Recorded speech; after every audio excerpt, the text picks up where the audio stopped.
Welcome back to the deep dive. So today we're jumping into Morocco. Think intense senses. Those winding Medinas, the spice smells, the amazing desert landscapes. It's incredible. It's stunning. But let's be real. Getting dropped into that, especially first time, it can feel like sensory overload. Yeah. And you're wondering, okay, what are the rules here?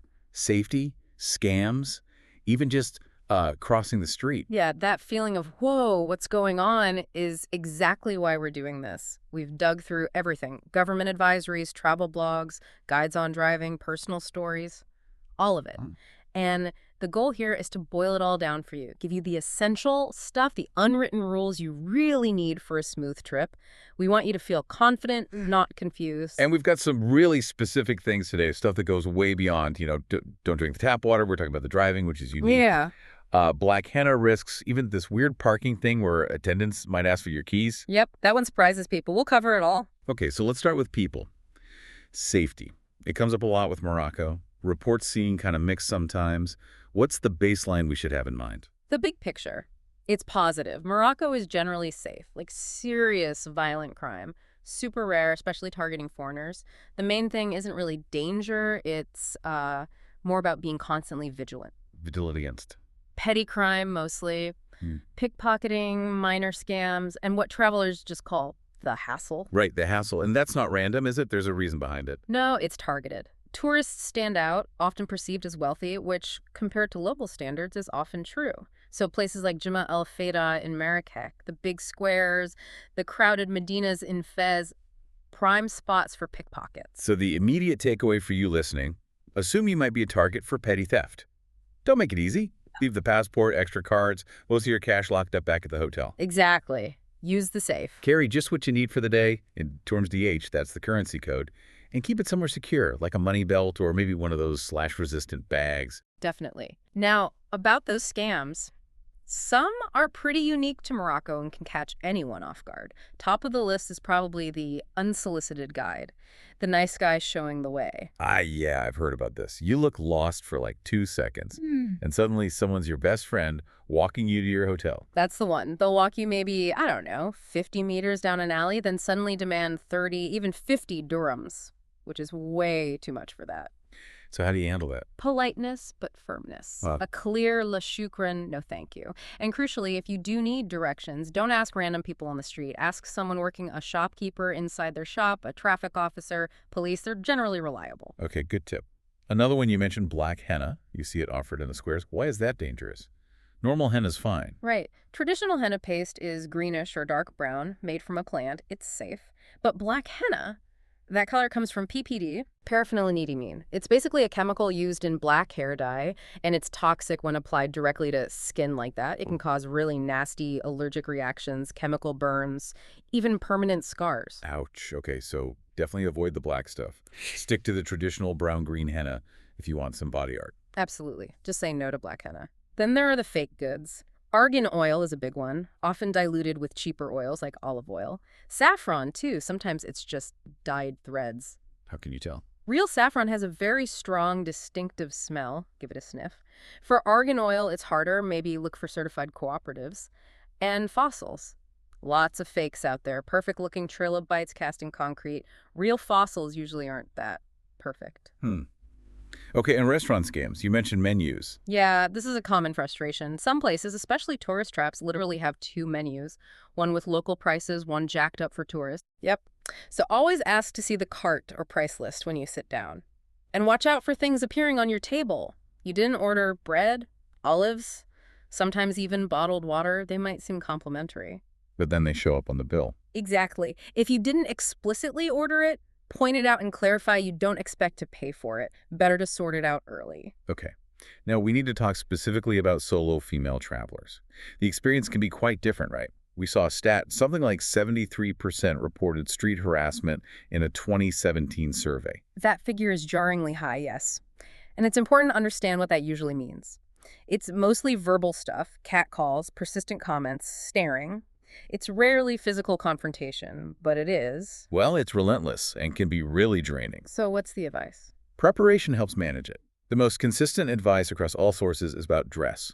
Dressing modestly, covering shoulders and legs, genuinely seems to reduce the amount of unwanted attention significantly. Makes sense. Also, avoiding walking alone at night, especially in quieter, less touristy areas or suburbs. And get comfortable with that polite but firm dismissal. La shukran. Say it clearly, confidently, and keep walking. Don't engage, don't make eye contact. Often, that lack of reaction is the best deterrent. All right, let's shift gears. Driving. Road trips sound amazing there, but the driving culture. You said it requires a total reset. A complete reset is putting it mildly. We read reports saying formal rules, red lights, pedestrian crossings are, quote, rarely followed. Which just makes you wonder, how does anything move? How is it not just constant gridlock and accidents? It looks like pure chaos, especially in Casablanca or Marrakech. You've got scooters weaving everywhere, pedestrians stepping out, bikes, taxis, donkey carts sometimes. Wow. But there's a kind of internal logic. You see cars driving right down the middle of the lane. That's often deliberate. They're leaving room on either side for scooters to zip past. Ah, okay. So it's not just bad driving, it's adaptive driving. Sort of. Signaling turns? Optional, apparently. Tailgating? That's just how you stay in the flow. So if the written rules don't really apply, what is the rule? Constant alertness. Rest. Hyper-awareness. And assuming nothing. Never, ever assume another driver will follow the convention, even at a green light. You have to be ready to react instantly. And the horn. I hear it's used a lot. Constantly. But it's not usually aggressive like back home. It's communication. It's, hey, I'm here. Or, watch out, scooter cutting in. Or even just the light's green, let's go. It's fascinating, though, because despite all this seeming chaos, the sources suggest major accidents aren't actually as frequent as you'd expect given the traffic density. Right. It hints at some underlying unspoken social understanding about sharing space, which, well, we can circle back to that later. What about the logistics? Is the infrastructure okay for driving? Highways? Actually, yeah, the main infrastructure is pretty good. The toll highways, the auto routes are modern, well-maintained. We saw some example tolls. Marrakech to Agadir, about 72 DH. Tangier down to Marrakech, around 217 DH. And speed limits. Standard stuff, and they were often enforced on the highways. 120 kilometers per hour on the auto route, 100 outside towns, 60 in urban areas. Okay. Fueling up. It's almost always full service. An attendant pumps the gas for you. No need to tip just for the fuel. But they'll often just grab a squeegee and start cleaning your windscreen, whether you asked or not. If they do that, yeah, it's customary to give them a small tip, just a few dirhams. Right. And parking. You mentioned attendants and keys. Yeah, parking's different. Outside the big cities, even in smaller towns sometimes, you'll find official-looking guys in bright vests managing street parking. They're legit. They'll charge a small fee, like 2 DH for daytime, maybe 3 DH overnight, just to keep an eye on things. Okay, that seems reasonable. But the key thing. Right. The key handover. This blows people's minds. In really busy parking lots, like outside popular restaurants or attractions, it is surprisingly normal practice for the attendant to ask you to leave your car keys with them. Why on earth would they need your keys? So they can shuffle cars around.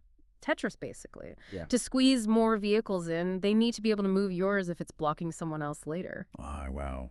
That feels so wrong from a Western perspective. Totally counterintuitive. Look, if you're not comfortable with it, find another spot. Absolutely. But just be aware, this is a thing in Morocco. It's not necessarily a scam in those specific contexts. It's just how they manage parking. Okay, moving on to health. Staying healthy on the road. We saw one source flatly state that water is the traveler's principal enemy.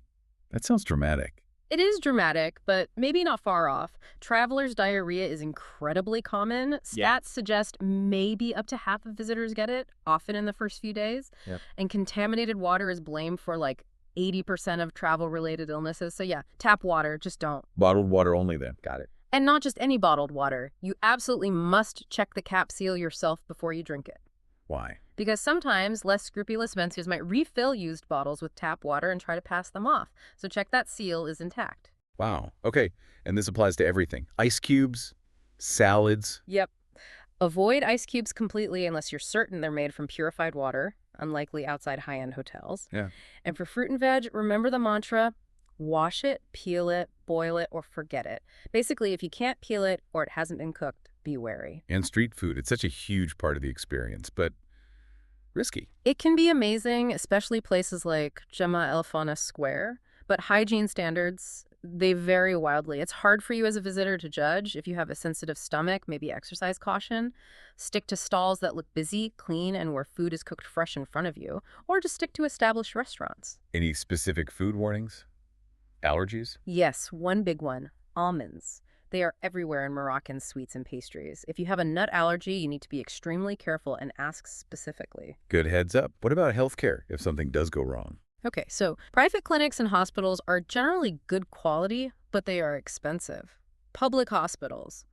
Well, the standards might not be what you're used to. This is why good travel insurance isn't just recommended, it's essential.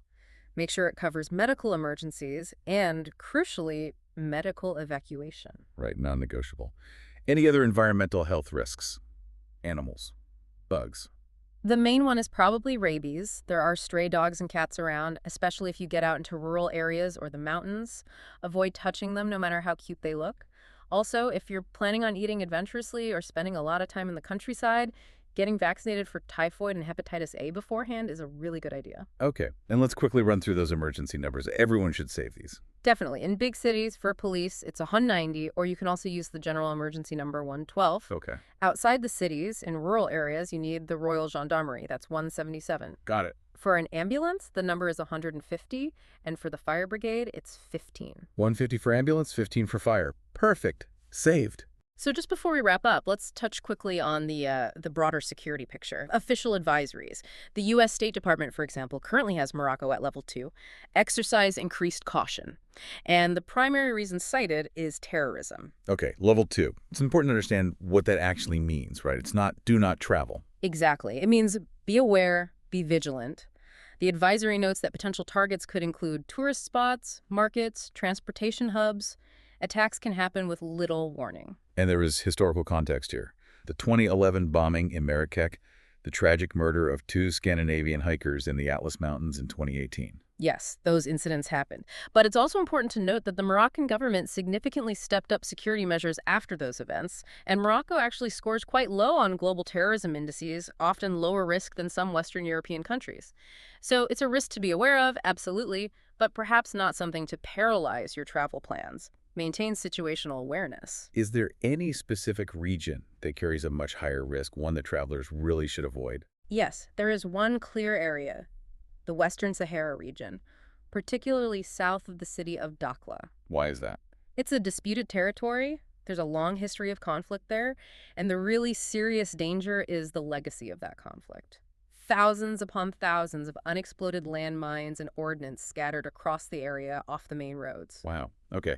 So if you have to travel through there, say, overland to Mauritania. You must stick to the main paved highway. Absolutely no detours, no off-roading, no exploring. It's genuinely dangerous once you leave that main route. Okay, that was a lot of crucial info. So wrapping it all up, the takeaway for you, the learner heading to Morocco, seems to be, it's amazing, but go prepared. You need that alertness turned on. Constantly. Be savvy about the common scams, understand the parking Tetris, brace yourself for the driving. It's a country that rewards preparation. It really does. And alongside that need for vigilance, you'll likely find incredible warmth and hospitality. Especially if you're traveling as a family, Moroccans often adore children, and kids can be a great icebreaker. So we talked about that driving paradox, the apparent chaos that somehow works, mostly. Formal rules ignored, yet society functions. It leaves us with a final thought for you to ponder. Yeah, if the explicit rules of the road, or even some social interactions, seem flexible or disregarded, what's the underlying implicit contract holding things together? Is it about shared space, deep-seated respect, some other cultural element we haven't touched on? What makes the chaos maintain its own kind of order? Something to think about as you navigate those bustling souks and winding roads. Exactly. That's the real deep dive waiting for you in Morocco itself. Safe travels, and thanks for joining us.